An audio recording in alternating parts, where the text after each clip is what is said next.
¿Lo espantan los precios, padre? Como decías vos, ¿no? La dispersión, ¿no? es bastante tremenda. Porque uno a la larga lo que genera la inflación. A mí me hace gracia cuando escucho a un funcionario como Feletti hablar de que va a defiendan tratando de combatir la inflación, generando una economía lógica, porque la inflación la genera el gobierno también. ¿Por qué? Y porque emite plata para pagar un déficit que no... Es como una familia. Una familia te entra plata, tenés que gastar la plata que te entra. La Argentina se acostumbró a gastar por encima de sus ingresos. Entonces tiene tres maneras de solucionar su déficit: pidiendo plata afuera y endeudándose con el fondo o con cualquiera, generando billetitos de manera falsa o cobrando impuestos que ya están al tope de lo que se puede cobrar. Entonces, bueno, eso es lo que recauda un país. Ahora, la Argentina no ajusta gasto nunca. O sea, Está bien, pero ir a ajustar gasto es ajustar a la gente. No, bueno, pero digo, deje de tomar empleo público. Digamos, ¿cuánta gente trabaja? A ver, si hacen una empresa nueva de alimentos, ¿cuántos puestos de trabajo va a insumir para que le llegue? Va a ser como otro ministerio más, lleno de gente, que alguna hace cosas y otra deja de hacer bastante. El Estado es ineficiente. Padre. Entonces me parece que a la larga háganse cargo también de lo que generan, porque digo, si no, pareciera en una familia vos no podés gastar más de lo que te ingresa. Lo que pasa que digo, en este contexto de país, ¿no? Esta heterogeneidad de país que tenemos, ¿no? Con un 44% de pobres, ¿cómo hacemos para salir adelante si no hay un acuerdo de la clase política? Incentivando lo que, bueno, pero no es solo un acuerdo de la clase política, es un convencimiento de la gente que no se puede vivir de la teta del Estado eternamente. O sea que la gente tiene que darse cuenta que alguna vez tiene que generar lo propio, tiene que salir. ¿Cómo era rica la Argentina? ¿Sabes? ¿Cómo se venía a este país? Atraía gente. Usted planteó en otro momento el tema de que la Argentina hoy expulsa, es el país que ¿Está de más acuerdo gente... con Macri? ¿Está de acuerdo con Macri que dice que... ¿Cómo es la frase? Estoy de acuerdo conmigo mismo, ¿no? Está bien, pero digo, el expresidente dijo el mayor éxodo de argentinos de la historia, dijo. ¿Sí? ¿Es ahora, a usted le parece? Y sobre todo, digamos, es el mayor éxodo de personas cualificadas, de personas que la Argentina le ha dado educación gratuita. Muchísimas de esas personas que se van al extranjero no podrían haber estudiado si hubiesen vivido en otro país, porque la realidad es que en cualquier otro país del mundo la educación universitaria es muy cara. Y no voy a poner ejemplos de Estados Unidos, ejemplo de Chile, ¿no? Donde ir a una universidad, la gente se endeuda para poder ir a la universidad. La Argentina tiene educación de calidad y la tiene, decimos, gratuita. No es gratuita, la pagan los contribuyentes, ¿no? O sea, cuesta dinero producir un profesional. Ese profesional que producimos, o sea, en lo que el Estado argentino invirtió, o los argentinos invertimos plata para educar una persona para que sea profesional, esa persona después se va al extranjero. Padre, ¿y usted ve una grieta muy grande en la Argentina? ¿Lo vive día a día? Mira, las grietas son tan viejas como la naturaleza humana, digamos. Me parece que en eso el Evangelio de hoy justamente es: amen a sus enemigos, hagan el bien a los que los persiguen, ¿no? O sea, como lo disruptivo del Evangelio, que es en el fondo la doctrina del amor. ¿Por qué? Porque el ser humano siempre está, desde la historia de Caín y Abel, siempre está generando que haya un otro enfrente o peleándose, desde con miembros de la propia familia hasta con si sos rival de fútbol, o sea, nada, eso existe. Está bien, pero vivir en la grieta es lo que no nos permite crecer. No, bueno, pero eso como no es sociedad. No, eso no. Digo, todos los países tienen. La Argentina creció siendo un país dividido por unitarios y federales. Es una grieta que no se ha solucionado nunca. Buenos Aires y el interior, por ejemplo. Sin embargo, el país en su momento, cuando el Estado no intervino tanto, sino que se dejaba que los particulares, como venían los inmigrantes a la Argentina, que trabajaban a brazo partido, se compraban un lotecito, después se edificaban su casa y su segunda generación, sus hijos o sus nietos eran profesionales, es la historia de la mayoría de nuestras familias. Ahora, ¿qué pasó en la Argentina? Bueno, pasó que justamente se persigue la generación de riqueza y teóricamente hay una pobreza que se sostiene desde un Estado que gasta más de lo que debería gastar. Ahora, el Papa Francisco me parece que no piensa como usted. Bueno, parece a mí. Yo tengo derecho a pensar como pienso. Pero digo, a usted le parece, porque Francisco se da la sensación de que es un Papa más de izquierda, más peronista, mire, más progresista. Yo trabajé 9 años con él. En los 9 años que trabajé, y que incluso viajé con él y que conviví con él, nunca en la vida le escuché decir que era peronista, nunca, jamás en la vida. Y si yo miro su rango de amigos de la política, la verdad que conversaba desde que se la presenté yo, desde Elisa Carrió, tenía un montón de amigos radicales. Jorge Enríquez es uno de los que yo más le conozco desde el punto de vista de los políticos, y es radical, no es peronista. Y es del PRO. Y no le he escuchado decir cosas bonitas, tampoco lo quería mucho a Mauricio Macri, pero eran otras razones que habían tenido que ver con que él era arzobispo de Buenos Aires y Mauricio era jefe de la ciudad. Ajá. Así que es como difícil, me parece. ¿Y por qué el acercamiento con el kirchnerismo de Francisco? Mire, el kirchnerismo en primer lugar lo persiguió, claramente. En su primer momento lo persiguió, estaban sumamente infelices con que Francisco hubiese salido como papa en un primer momento. Y yo creo que ahí no se entiende si no es desde el cristianismo, ¿no? Porque cuando Cristina tiene que viajar, que no quería ni siquiera hacer una cuadra y media para ir a la catedral en los Te Deums, y tiene que viajar a la asunción de un argentino que ella no quería para que fuera papa, Francisco tuvo un gesto, porque ella era la presidenta de su país, la invitó a almorzar. Pero eso, si uno lo interpreta como que se acercó, ¿qué necesidad tiene alguien que es papa y que ya juega en otra liga de acercarse al kirchnerismo? ¿Me lo puede explicar alguien? Ninguna. ¿Por qué la recibió tantas veces? La recibió tantas veces porque ella le pedía de ir a verlo. Y eso yo lo he charlado personalmente con él. Entonces, digo, me parece que a los argentinos nos gusta titular, ¿no? O sea, el papa es kirchnerista. Bueno, para mí... No, pero nos ha dejado varios títulos, padre.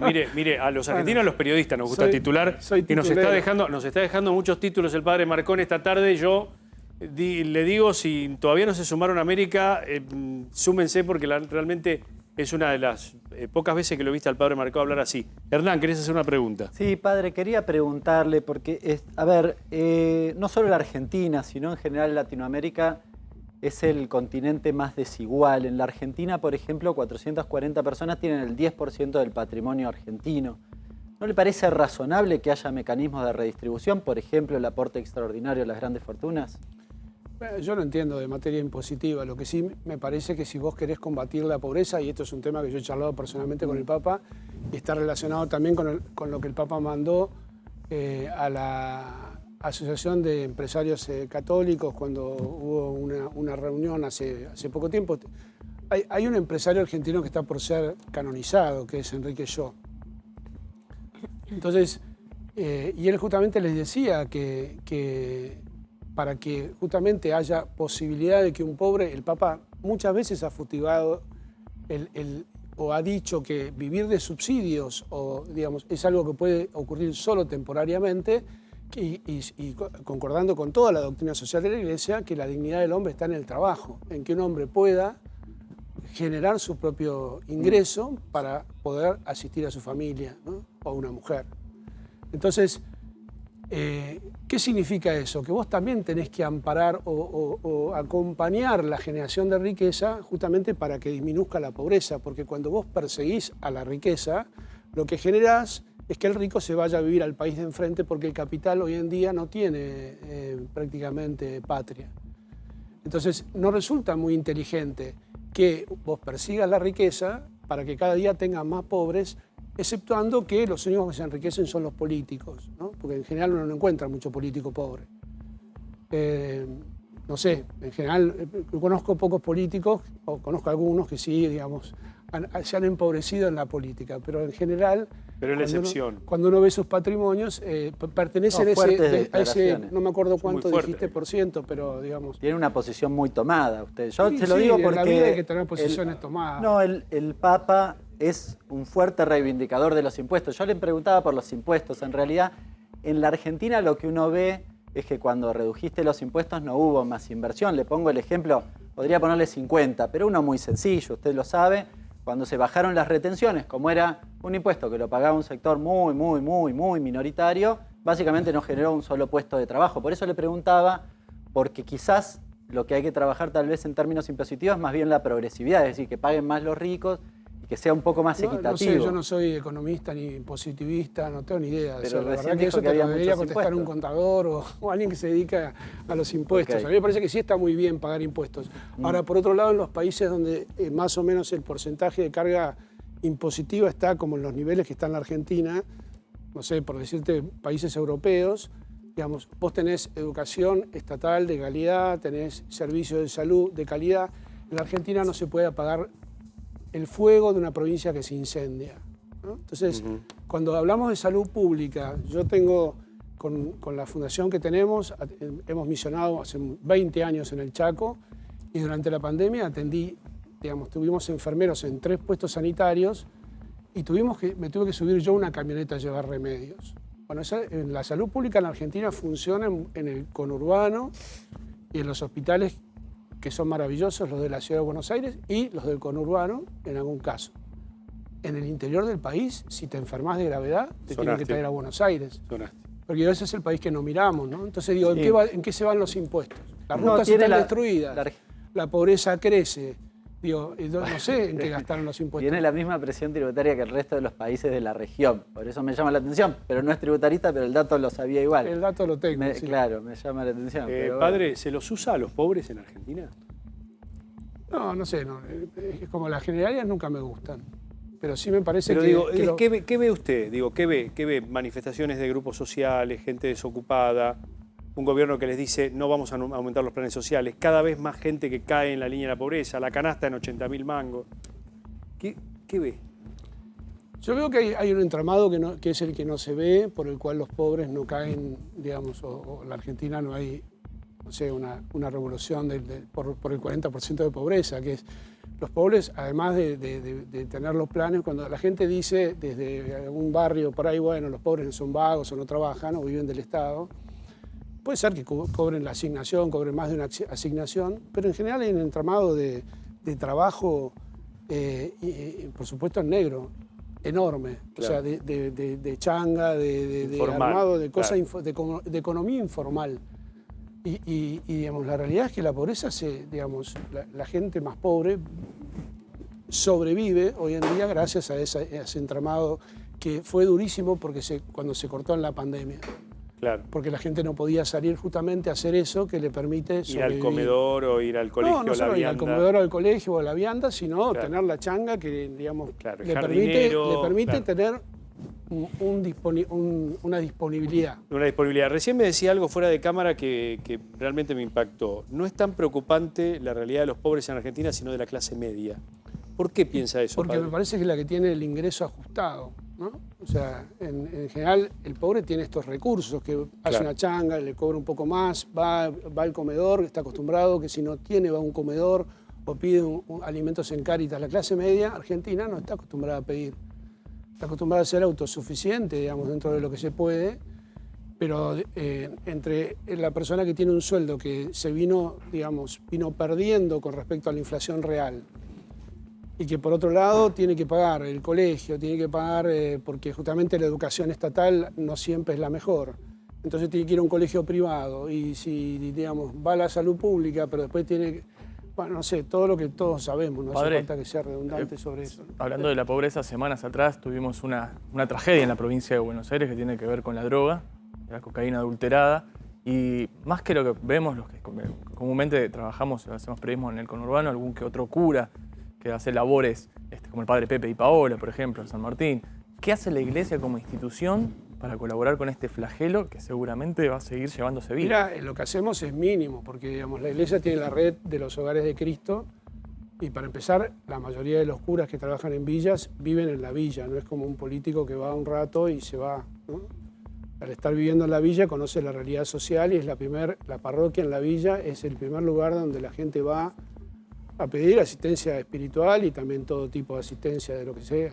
Entonces, ¿qué podés hacer con el flagelo de la droga cuando vos tenés un porcentaje altísimo de gente desocupada, de jóvenes desocupados, a donde la tentación con la que vos competís es muy grande porque el dealer le da plata fresca y evidentemente yo tengo dentro de los programas que tenemos un programa para que estudien chicos de barrios muy carenciados en universidades privadas, ¿no? Becados. La realidad es que a veces tengo más becas que ofrecer que chicos que se acercan a pedirlas, porque no es un ideal para un chico de la villa estudiar. Comporta muchos años de sacrificio, quizás no le va bien, es difícil, ¿no? Cuando la movilidad en Argentina era, digamos, estaba lleno de gente que era muy pobre y podía llegar a ser profesional. Y vos tenés a alguien en el barrio que te está ofreciendo no solo que consuma, sino también plata fácil por poder trabajar. Entonces, para vos salir, para ingresar a cualquier hogar, sea un hogar te diría, estatal o un hogar de la iglesia, la persona tiene que tener, digamos, voluntad de querer salir. Y ahí ese es el problema más grave, porque tenés las madres desesperadas, o los padres desesperados, porque quieren que su hijo salga del consumo, y el propio chico que consume no quiere salir. Entonces, recién cuando la persona cayó como en un lugar, digamos, personal, de drama muy profundo, ahí puede empezar la chance de la recuperación, que es larga, difícil, claro, y lleva mucho tiempo. Entonces, digo, vos, ¿cómo competís con algo que te tienta, te saca, te da como un placer momentáneo y te genera en una realidad dura que estás viviendo la posibilidad de irte a Marte un ratito? claro. Es muy gráfico, ¿no? Muy gráfico y muy sobre la tierra lo que está diciendo el padre Marco. Antes de despedirlo, padre, me gustaría que, hablando del tema esto de los chicos que se van del país, que fue lo que dijo Macri hoy en la carta, ¿no? Ha contestado Florencia Cariñano, ¿no, Nico? Exactamente, Marian. ¿Qué dijo la titular de Migraciones? Dijo, al día de hoy los únicos datos oficiales se obtienen de la declaración jurada migratoria que implementamos el 7 del 9 del 2020, 7 de septiembre. No hay datos oficiales previos. Dicho esto, el promedio diario de personas que salieron y no volvieron por un año durante el macrismo es de 164 por día. Bueno, lo que vos decías, Hernán, entonces que sí, fue... en realidad, fíjate que hace una comparación. Claro, dice, en realidad no se puede tomar la serie de el tilde mudanza porque no existía. Ajá. Ahora, ¿qué hace? Hace una comparación, Cariñano, la titular de Migraciones, dice, te voy a comparar qué pasó con la gente que se fue un año y no volvió a la Argentina. Ajá. Y entonces ese promedio le da entre el 16 y el 19, que es lo que estamos viendo en pantalla, 164 personas por día, mientras que ahora le da 78 con esta declaración jurada que recién mencionaba. Bueno, ahí estamos, nosotros y nuestra grieta, ¿no, padre? Podría sumar una cosa a lo que decían Sí. recién. Yo soy un gran enemigo de irse. Primero porque me parece que si sos argentino y el país te regaló la posibilidad de estudiar, tenés que devolver algo de lo que el país te dio. Segundo, porque este es un país de oportunidades. Entonces, no estoy de acuerdo en que vos te vas afuera y vas a conseguir algo mejor. Distinto es que vos trabajes en algo específico y alguien venga y te contrate, bueno, también es una experiencia válida de hacer afuera. Y lo tercero, porque estando en contacto también con muchos chicos que se fueron, hay un montón de intangibles que vos tenés en tu país que cuando vos te vas los perdés y que no siempre aparecen en la contabilidad de los números de cuán bien te va. Y eso tiene que ver con los amigos, tiene que ver con tus costumbres, tiene que ver con tu familia, tiene que ver con tu red de contención, porque vos tenés un hijo en el extranjero y ese chico se enferma o vos tenés que hacer algo y no tenés con quién dejarlo. Coincido. No tenés una abuela, no tenés Coincido un tío, con usted. no tenés un primo. Entonces, una cosa son las fotitos de Instagram o las cosas que uno publica en las redes de lo bien que estoy y lo bien que le estoy pasando. Y otra cosa es tener a alguien que te levanta el teléfono un 31 de diciembre a las 12 de la noche y te llama por teléfono llorando diciendo estoy solo como un perro. Coincido plenamente con usted. Bueno, eso, Plenamente con usted. nada más. Coincido plenamente con usted.